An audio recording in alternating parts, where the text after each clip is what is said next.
que es el parto respetado, el impacto en la salud materna. Y bueno, me gustaría plantearlo desde dos espacios. Uno, desde la parte biológica y bioética de lo que conlleva el tema del parto. Y bueno, también compartirles pues un poco el tema de lo psicológico, específicamente sobre lo psicoanalítico, que conlleva el nacimiento, el dar a luz y el nacimiento de un bebé. Y bueno, me gustaría platicarles un poco sobre cómo está ahorita considerado, contemplado el parto. Ahorita, actualmente, en los hospitales los protocolos se llevan pues así como tal, como un evento que está estandarizado, todo muy controlado, son prácticas rutinarias y también se mantienen a las mujeres solamente como espectadoras del proceso del parto. Entonces, las alejan de ser precisamente las protagonistas de ese momento donde están dando a luz. En la actualidad, se busca que se retome el auge o se retomen costumbres de la partería. Ahorita se está contemplando como una opción la partería contemporánea, que es introducir los elementos de nuestros ancestros con el conocimiento científico y poder hacer una mezcla que permita justo devolverle a las mujeres el ser protagonistas de su propio parto. Y la opción también de no excederse en cuanto a los procedimientos o las técnicas que conlleva el dar a luz. Y también dejar a un lado el concepto o la noción de que el parto es como una enfermedad o que se trate como una enfermedad. Aquí quisiera compartirles un poquito que no siempre fue así. Aquí, en esta tesis que estuve revisando, habla de algo muy interesante, que es que, bueno, anteriormente las mujeres eran las únicas que participaban del parto. No había hombres involucrados o varones involucrados en el nacimiento de los hijos y las parteras tenían conocimientos en herbolaria, en botánica, y era algo muy importante, era algo muy relevante el nacimiento de los bebés. Se consideraba hasta que era un proceso como divino, donde había esta cuestión de dioses involucrados en el que hubiera una concepción y que hubiera un proceso de parto. Y bueno, cuando pasaba una muerte de una madre dando a luz o de un bebé, eran actos solemnes y que ahí lo que hacían era un ritual como para rendir un homenaje porque era un acontecimiento público y era algo muy importante en la época pues prehispánica, aquí al menos en México. Vinieron después a colonizar México los españoles y bueno, y fueron trayendo también sus maneras de hacer nacer a las personas. Aquí, por ejemplo, empezaron a introducir otros aparatos como sillas o camillas para el parto y es ahí donde empiezan a revolverse un poco estas costumbres prehispánicas con lo nuevo que trajeron los españoles, pero también trajeron otros significados porque la religión que trajeron fue la religión católica y bueno, ahí se tomaron ciertas posturas respecto a lo que representaba un cuerpo femenino y pues también habría que hacer notar algo muy importante, que había pocos médicos en ese entonces y si estaban disponibles, solamente estaban disponibles para las personas más privilegiadas, los reyes o las personas que tenían un estatus muy alto. Entonces, la salud para las mujeres no existía o la atención de los médicos era algo que no les interesaba y los partos seguían sucediendo con una especie de combinación entre las parteras y estas costumbres nuevas que venían de las mujeres que también pues en su momento asistían a un parto en España, ¿no? Pero desde ahí se fue dando también, un poquito se fue gestando el desplazar a las mujeres de este evento del parto por los médicos. Más adelante, pues fueron avanzando las tecnologías y la ciencia y se fue dando también una apertura, sobre todo en Europa, de todo el campo de la medicina creció muchísimo y empezaron a involucrarse los varones médicos en estos temas del nacimiento. Y bueno, ahí ya empezaron a minimizar el conocimiento que podían tener las parteras. Todo, claro que era empírico, no había una formación científica, rigurosa como lo puede llegar a tener un médico, pero ahí se empezaba a notar cómo perdían un poquito este poder o este espacio hacia el lugar que tenían, porque en su momento las parteras también se les dio un lugar como equivalente a alguien importante en la sociedad, alguien a lo mejor como un sacerdote, a lo mejor como un maestro. Bueno, las parteras, siendo mujeres, llegaban a tener como ese estatus social de importancia. Y bueno, después de que existe toda esta cuestión de la ciencia, se les fue minimizando y se justificaban los médicos varones desde una relación de poder porque se sentían respaldados por sus instituciones educativas, aunque ninguno de ellos haya tenido ni siquiera la oportunidad de haber participado o de haber observado siquiera cómo es un proceso de un parto, simplemente porque ya habían estudiado pues la parte de la anatomía física o la parte de la anatomía humana, entonces ya con eso era suficiente, pero también existía esta situación de desigualdad entre el hombre y la mujer, se sentían superiores o había esta noción de que las mujeres estaban incompletas, que sus cuerpos venían defectuosos como ya de origen y entonces buscaban de alguna forma hacer notar esa diferencia y pues de ahí surge esta falacia de que par- las, eh, las parteras eran ignorantes y además se hizo en su momento también pues una campaña para disminuirlas en esta participación social y volverlas más dóciles, más subordinadas y más sumisas a las órdenes de los médicos y bueno, esta parte, pues habla ahí un poquito del cómo se fue desplazando esta parte del lugar de la partería, no solo en México, sino en otros lugares del mundo, pero aquí pues se notó mucho esa diferencia. Y pues bueno, también se empezaba a plantear la introducción de otras tecnologías para poder dar a luz. Aquí la cuestión de, por ejemplo, la posición para dar a luz normalmente, y se sigue utilizando hasta la fecha, es una posición recostada hacia arriba, viendo cara hacia arriba la mujer, pero es una posición muy incómoda que no permite el libre movimiento ni el libre desplazamiento de la mamá ni del bebé para acomodarse en un espacio cómodo. Y eh, esta posición fue por orden de un rey. Él quería ver cómo nacía su hijo y entonces le ordenó al médico de la realeza que acomodara a su esposa, a la reina, de esa manera para él alcanzar a ver cómo es que nacía su hijo, ¿no? En realidad no tiene como un sustento el por qué está esa postura, pero se sigue haciendo hasta la fecha. Entonces, en ese entonces, rey Felipe, no recuerdo cuál, pero ah, eh, rey Felipe, el rey Luis, perdón, de Francia, es el que empezó como con esta, digamos, moda, ¿no? De poner en esta postura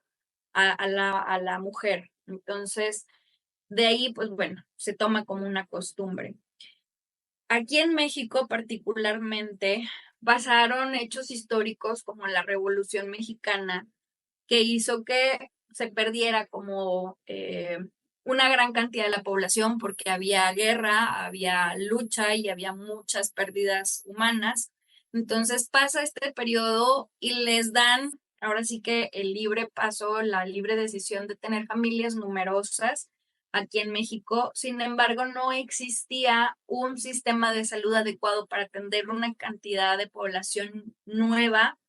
tan grande como se permitió en aquel entonces. Incluso había una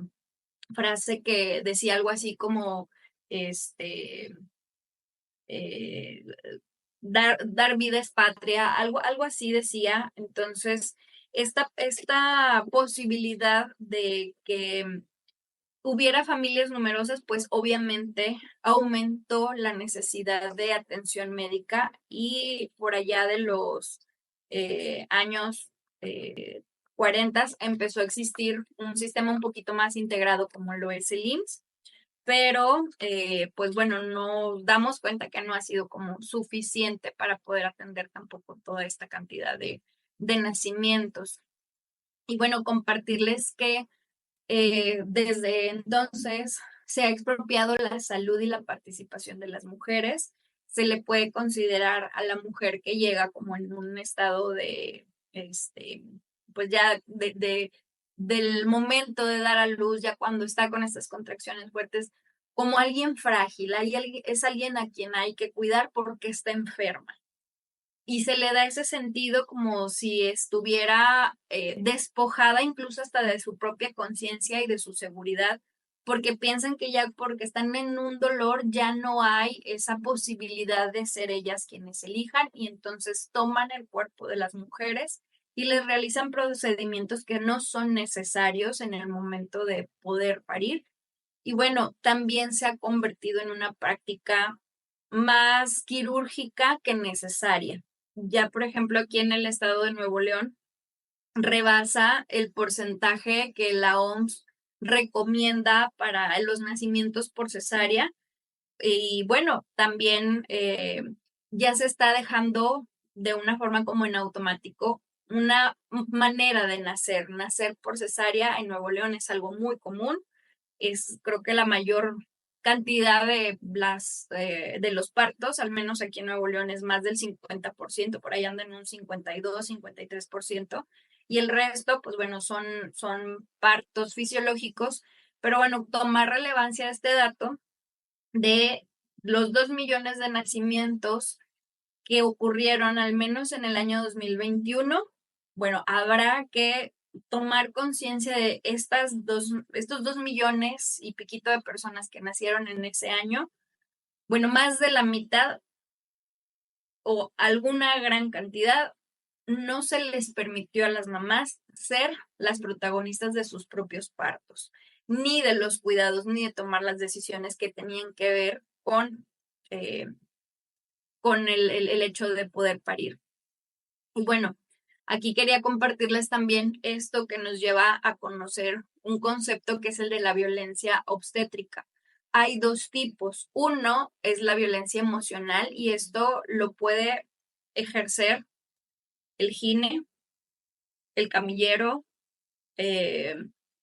la enfermera o el personal que esté de intendencia, quienes estén al tanto de el cuidado en una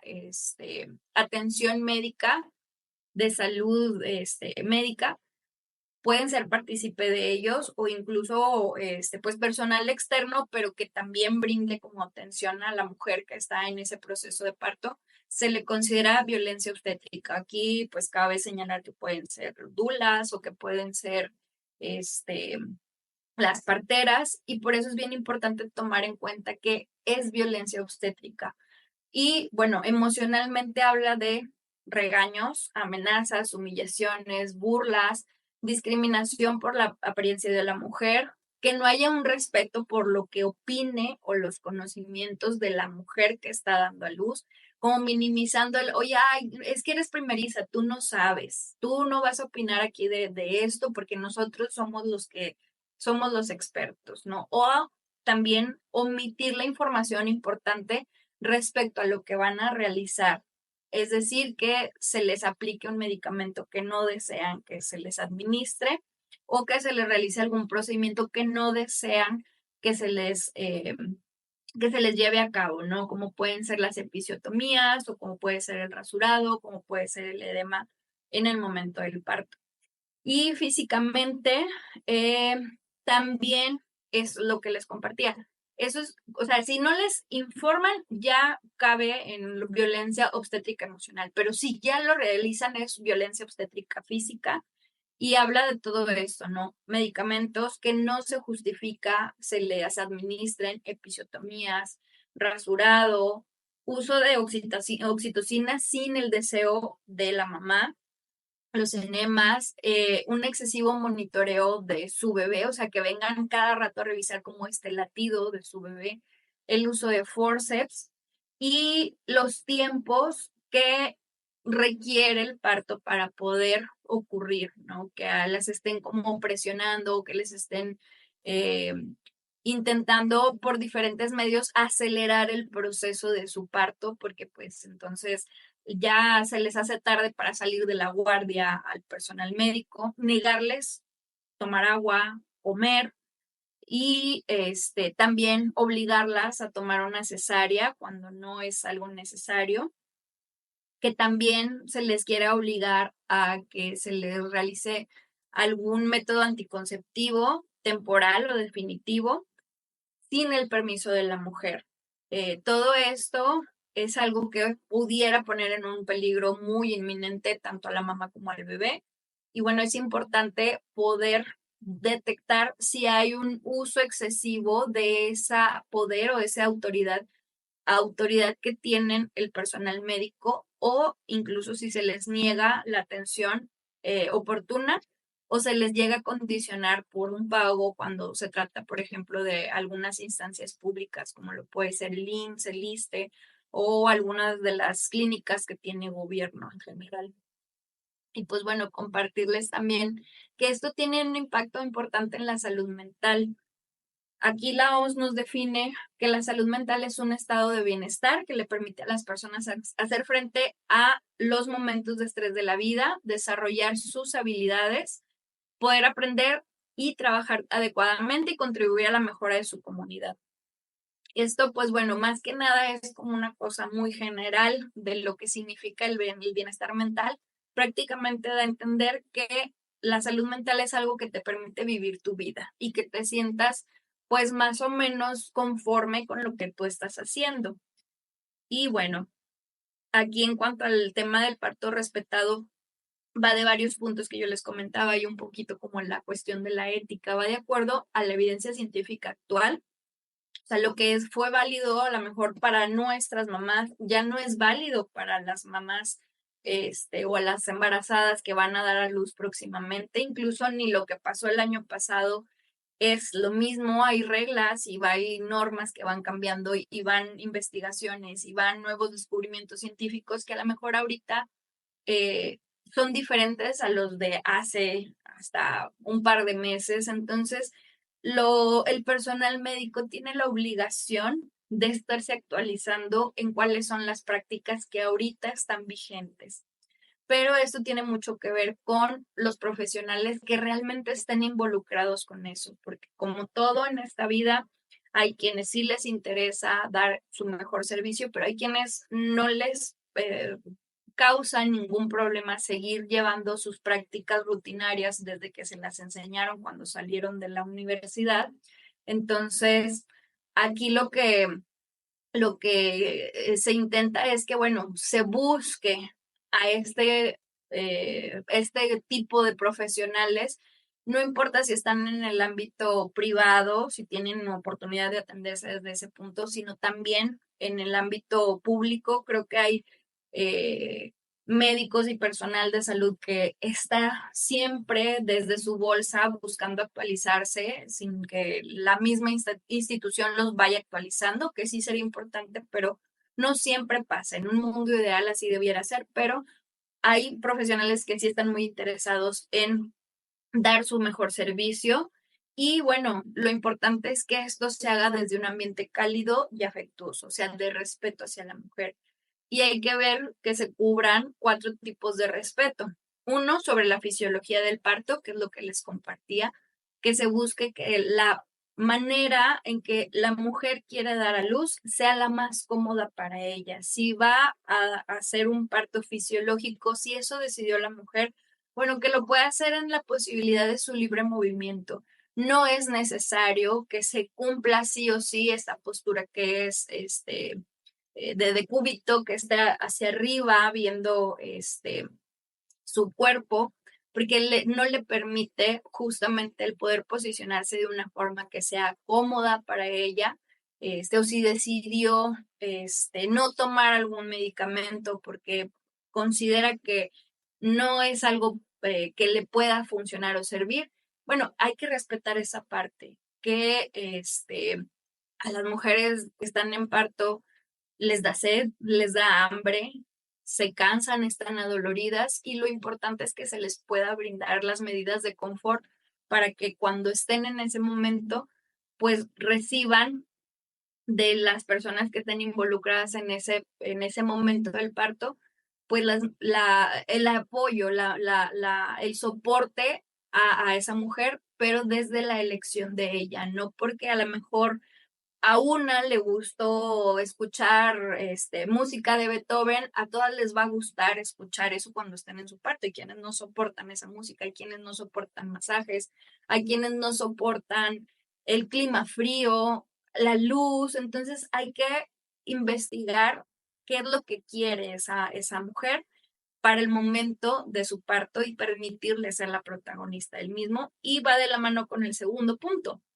que las mujeres sepan que tienen esa posibilidad de querer cosas para ellas y no precisamente lo que quiera su ginecólogo y no precisamente lo que le diga el personal de enfermería y no precisamente lo que le diga su pareja, su familia o que lo que le diga la sociedad. Es ella quien tiene esas opciones de elegir lo que más le plazca, lo que más le guste y lo que más quiera en ese momento, porque es un hecho muy importante en la vida y bueno, como puede ser algo positivo y agradable, tiene también sus momentos que son incómodos y dolorosos, pero pues lo importante es que se cubra lo más posible esto, las necesidades de ella, lo que para ella es importante en ese día. Y bueno, sobre todo apegarse a los derechos de la mujer y los derechos del bebé, que eso esté por encima de cualquier otra cosa. Y bueno, aquí la OMS nos da 10 recomendaciones con respecto a la atención del parto, que es un poquito lo que yo les compartía. Si quieren más adelante, puedo compartirles la lámina para que tengan ustedes un panorama un poquito más amplio de esto, pero en general es lo que les venía compartiendo. Aquí hay un punto muy importante que es respetar la privacidad y la dignidad de la mamá. Entonces, siempre es, ahora sí que necesario resaltar ese punto. ¿Por qué? Porque, por ejemplo, recordando un poquito este antecedente histórico, antes, cuando había una mujer parturienta, las llevaban a los hospitales escuela. Y bueno, ¿qué pasaba con los médicos? Eran practicantes, eran estudiantes y a veces venían de haber hecho una práctica en el anfiteatro. A lo mejor en los tiempos de antes no existían los guantes y se contaminaban, iban y le realizaban un tacto a la mamá para saber cuánto había de dilatación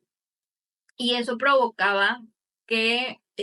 hubiera una cuestión de higiene, contaminaban el cuerpo de las mamás, morían los bebés, morían las mamás, porque venían pues sin la preparación para poder hacer ese procedimiento. Estoy hablando de tiempos muy, muy atrás, donde apenas estaban los hombres queriéndose involucrar en el tema de los partos, pero hoy día, si ustedes no quieren recibir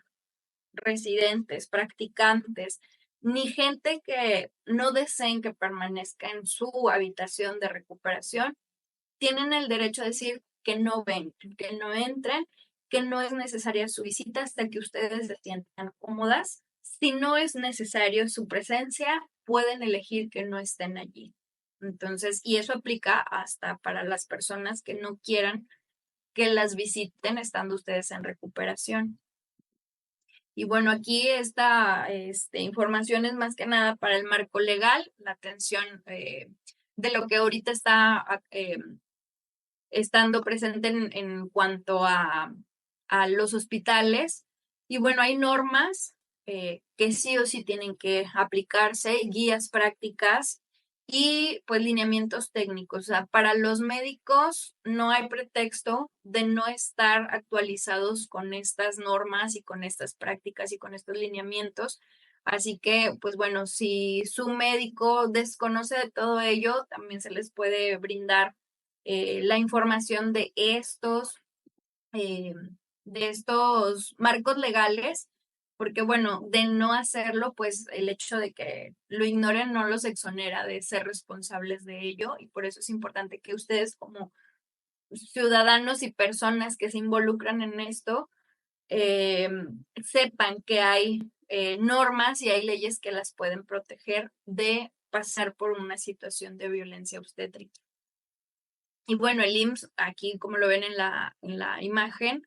pues ya tiene como hasta esta infografía donde les explica a las mujeres que a lo mejor no tienen como el acceso tan fácil a fuentes como lo es internet o lo pueden llegar a tener como a más a la mano en una ciudad. A lo mejor hay lugares donde están muy alejados como de esta información o que no se les permite, pero el IMSS sí o sí tiene que brindar esta información para saber, pues, qué ocurre, ¿no? Cuando hay un nacimiento. Entonces, se les tiene que permitir esto, hasta incluso si no hay la posibilidad de leer, bueno, se les tiene que otorgar una persona que les explique o hasta un intérprete si es que es necesario cuando hay un dialecto, cuando hay una situación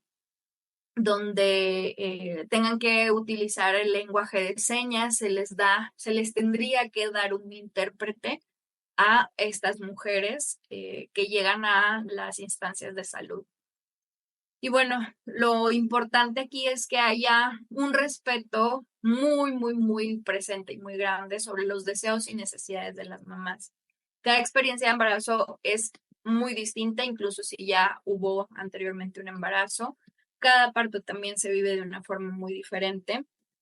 Y lo importante aquí es lo que mencionaba hace ratito. Si ya tienen más o menos detectado cómo es el tema de un parto o un nacimiento, bueno, hagan su lista de deseos, lo que ustedes más quieran que ocurra y siempre y cuando sea algo apegado como también al cuidado de su cuerpo, apegarse a eso, apegarse al plan de parto. Se oye un poco complicado decir, bueno, es que no sabemos qué puede pasar. No sabemos, pero también mientras existan las condiciones de un parto sano, puede haber la mayor realización de todos esos deseos, de toda esa lista de cosas que él quiere la mamá y sobre todo recibir el apoyo en el proceso. Aquí lo que se considera, bueno, ya después de que ocurre el nacimiento, es que surgen de alguna manera los duelos también al cuerpo que existía antes de todo este proceso de cambios del embarazo, del posparto, y las mujeres van viviendo también en su mente cambios que son significativos porque van cambiando también su manera de concebir cómo es su imagen corporal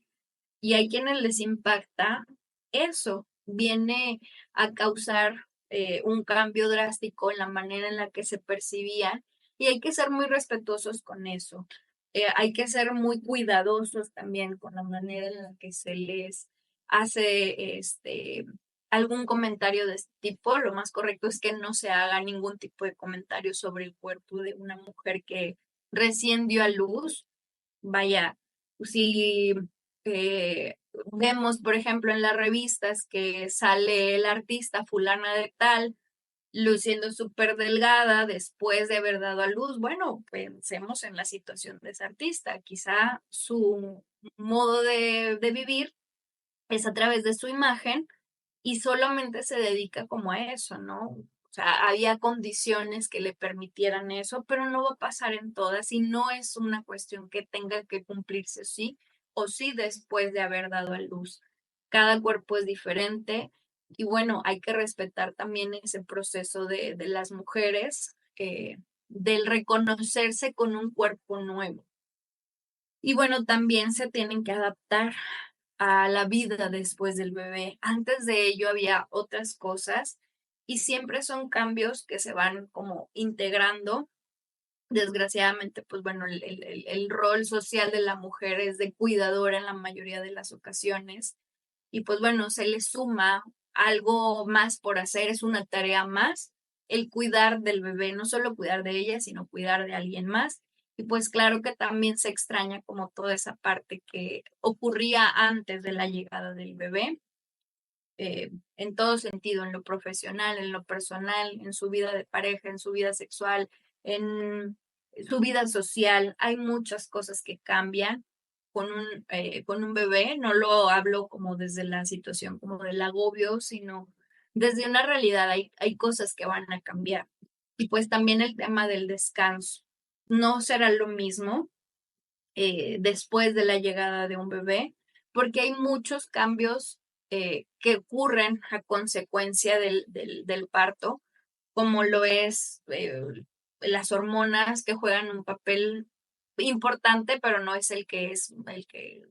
propicia como todos estos cambios. Pero bueno, sí están los cerebros de las mamás como más al pendiente de que el bebé esté bien, que nada le falte y no les permite dormir. Es normal hasta cierto punto que pase eso porque es una adaptación el cuidado de una nueva persona, pero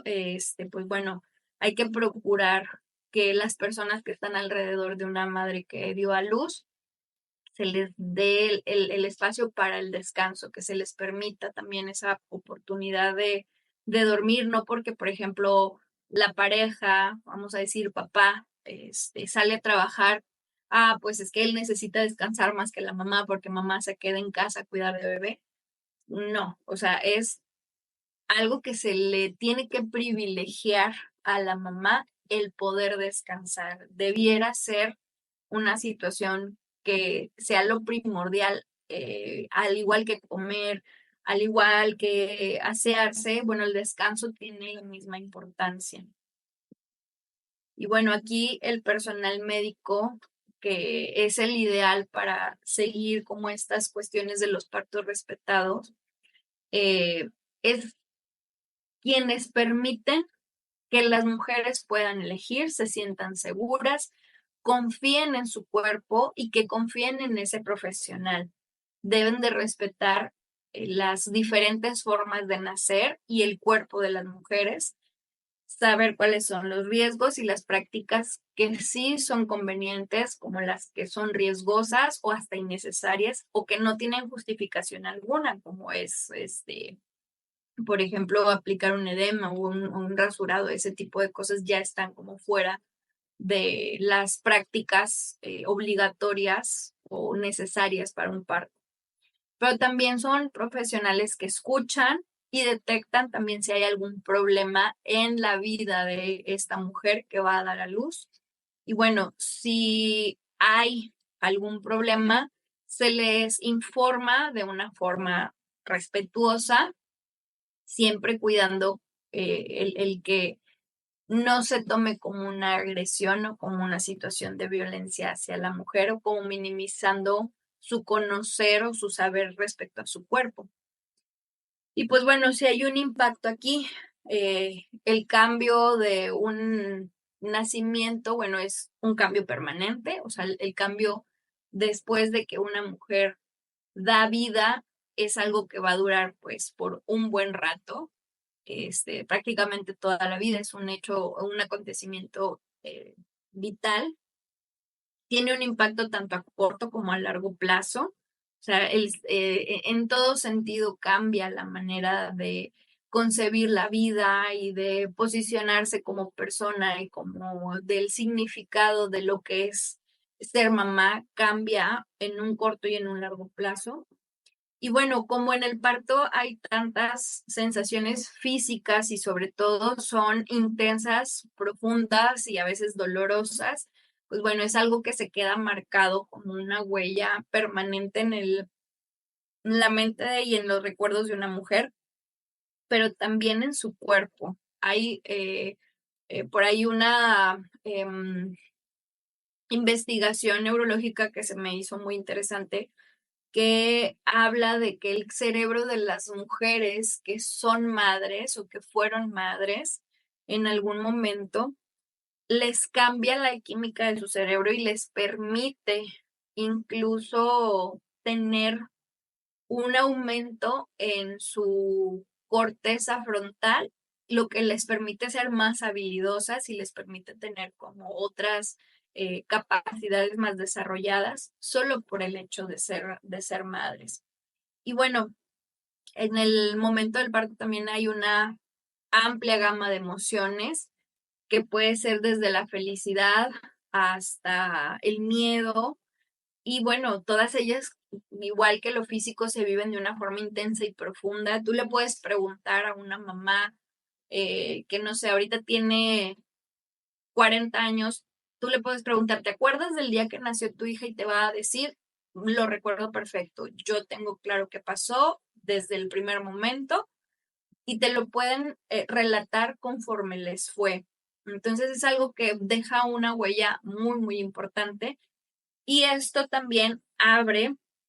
a que exista un desarrollo psíquico y físico en la mujer. Vaya, se abre una nueva etapa en cuanto al desarrollo físico, sexual de la mujer, pero también psicológicamente cambia porque es un nuevo rol que se le asigna a una mujer o que se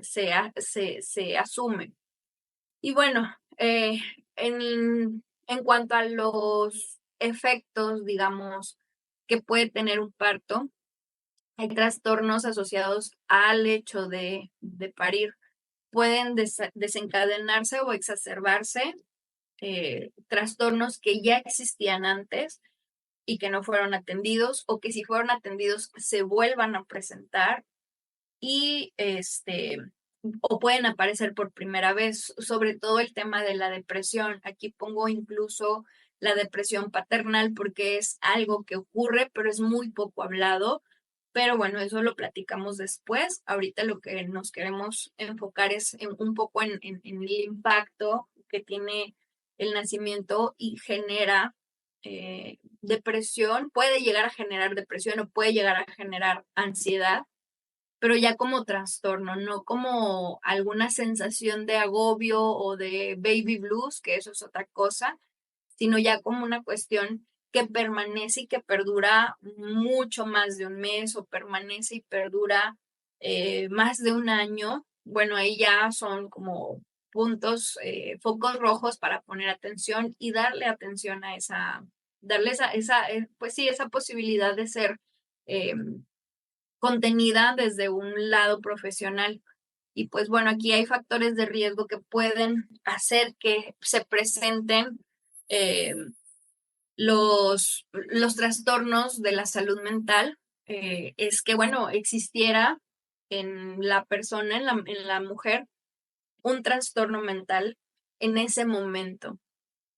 También se asocia a que, por ejemplo, si no fue planeado o no era deseado un embarazo, bueno, también eso incrementa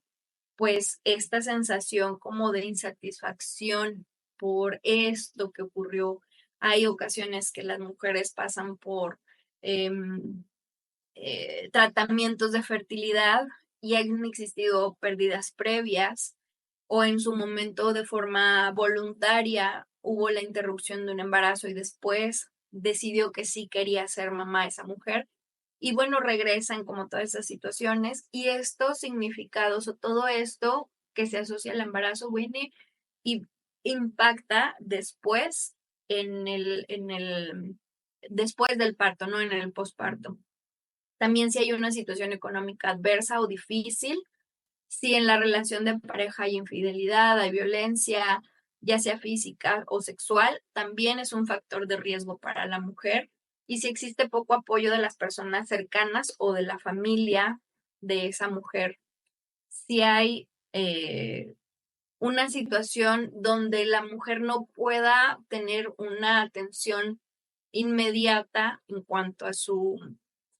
salud, si no hay un hospital o una clínica cerca que le pueda brindar estas atenciones, también se vuelve un factor de riesgo. Hay mujeres que viven en zonas muy retiradas de las ciudades o de las clínicas, entonces eso también se convierte en un peligro para la integridad de la mujer. El estado civil también, o sea, en ocasiones hay madres solteras, madres que son adolescentes, y pues bueno, esto también es un factor de riesgo para aquellas que lidian solas el tema de un nacimiento. Y bueno, si existen también más hijos, esto siempre es como una cosa muy desafiante, el cuidar de más de una persona a la vez y aparte cuidarte tú como mujer, entonces se convierte en algo importante. Si existen hábitos no saludables, es decir, que haya algún tipo de adicción a alguna sustancia, dígase drogas ilegales, dígase alcohol, dígase tabaco, bueno, todos estos hábitos pues van a ser un factor que pueda desencadenar tanto la ansiedad como la depresión. Y pues bueno, pensemos también en que a lo mejor no se consideraba que pudiera haber complicaciones en el parto, algo pasó en el transcurso del parto y no ocurrió como se pensaba, hubo complicaciones con el cuerpo de la mamá o con el bebé. Y bueno, también el no salir de alta al mismo tiempo que bebé o que bebé no salga de alta al mismo tiempo que mamá, pues bueno, viene y también genera todas estas cuestiones de preocupación en cuanto al si se va a dar la posibilidad de la supervivencia de las personas. Y bueno, también genera un factor de riesgo el que existan estas cuestiones de complicaciones en el parto, incluso en la expectativa. Hay quienes tienen un plan de parto muy bonito,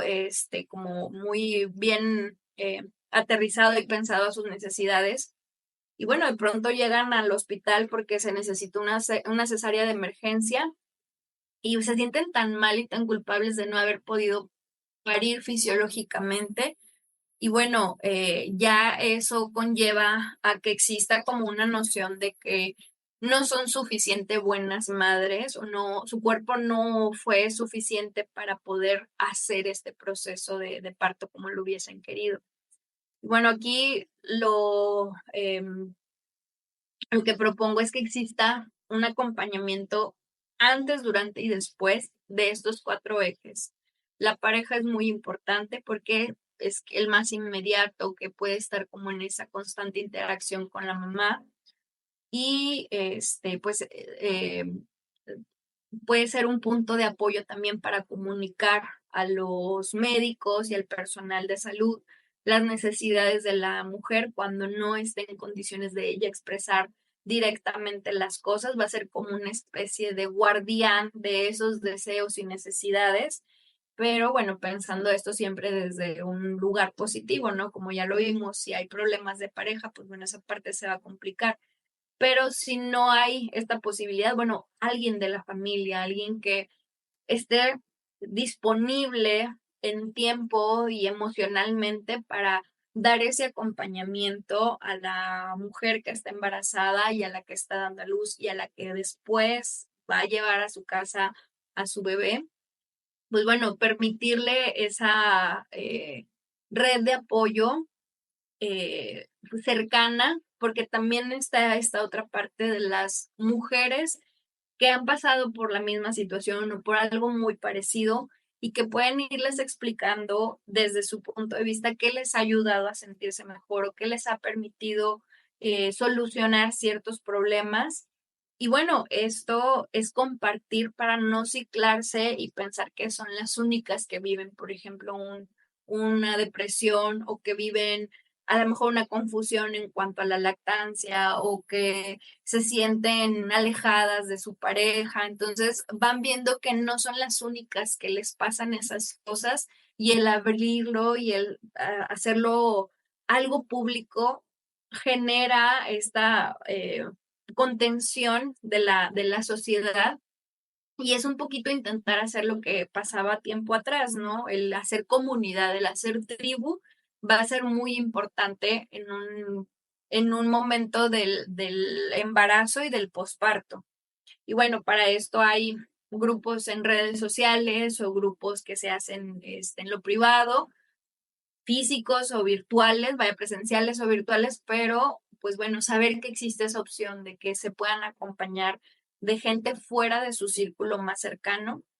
y pues también los profesionales de la salud. Hay, como les decía, algunos profesionales que están muy comprometidos desde su ética a hacer el mejor trabajo posible y ser lo más respetuoso posibles. Entonces, esto es un conglomerado de opciones para que vayan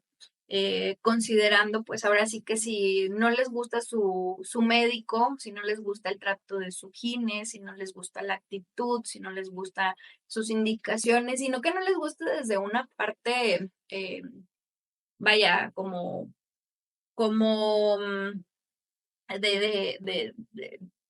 de que sea cosa de su manera de hacer las cosas, pueden tener un estilo, pero pueden ser sumamente respetuosos con las decisiones de la mamá. Pero si de plano algo no les parece y están como insistiendo mucho en que hagan de alguna forma algunos procedimientos, si ustedes no quieren, bueno, tienen la opción de cambiar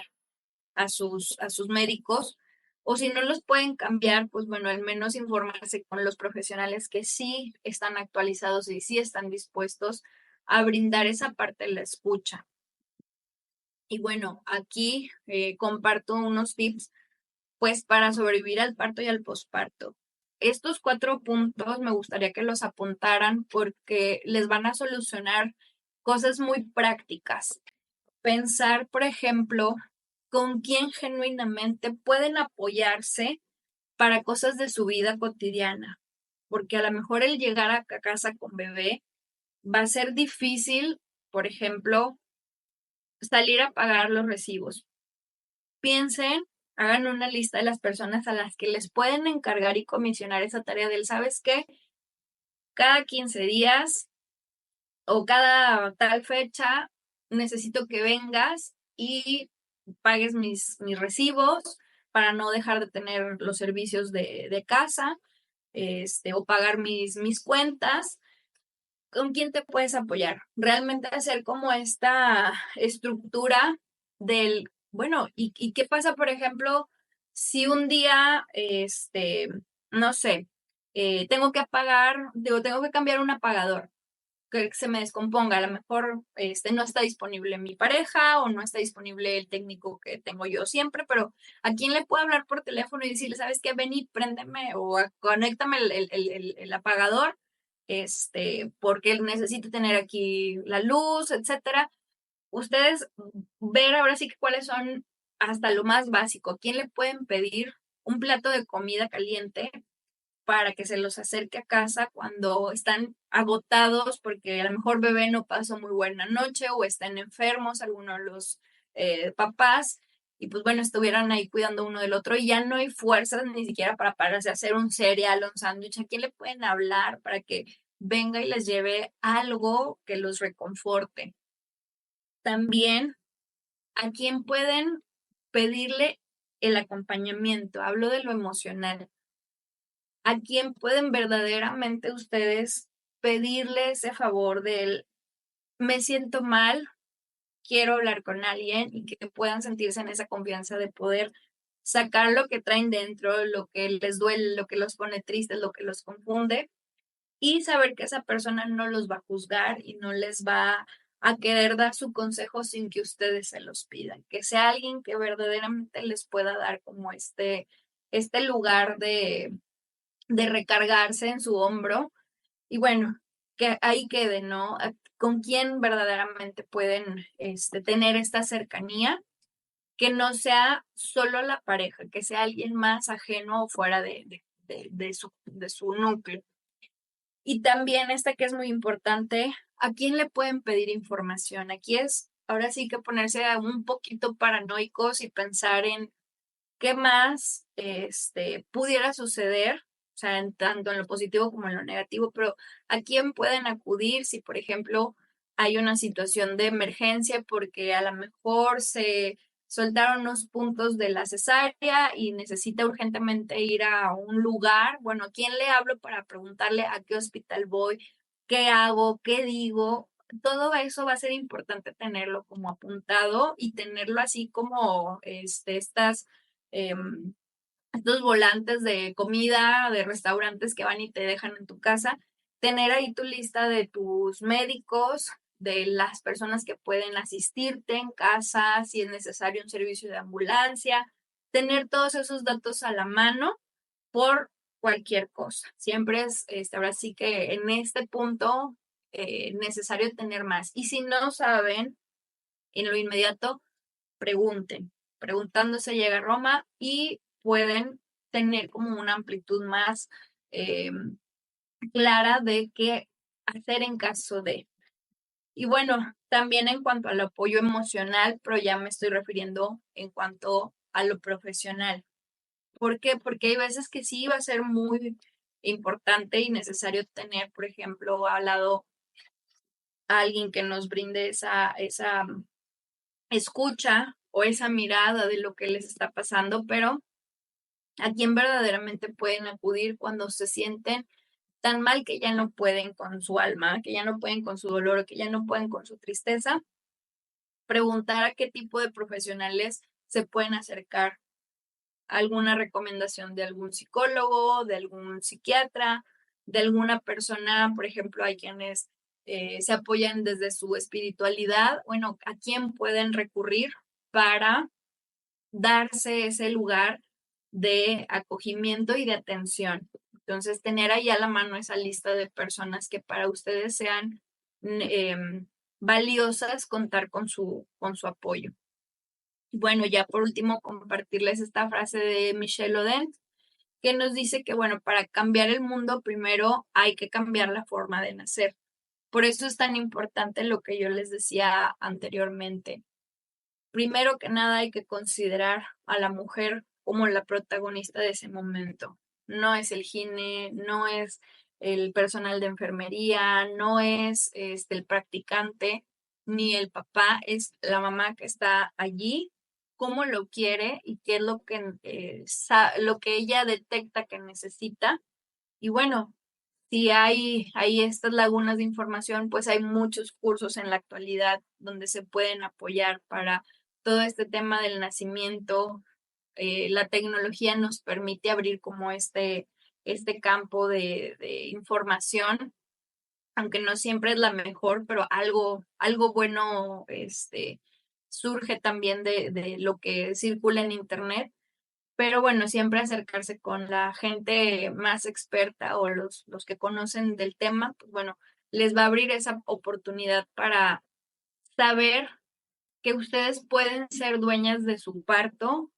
y son las protagonistas de esos momentos. Entonces, eso cambia en mucho el impacto de lo que ocurre en el momento del nacimiento de sus hijos y en el nacimiento de ustedes como mujeres y como mamás en este nuevo rol. Entonces,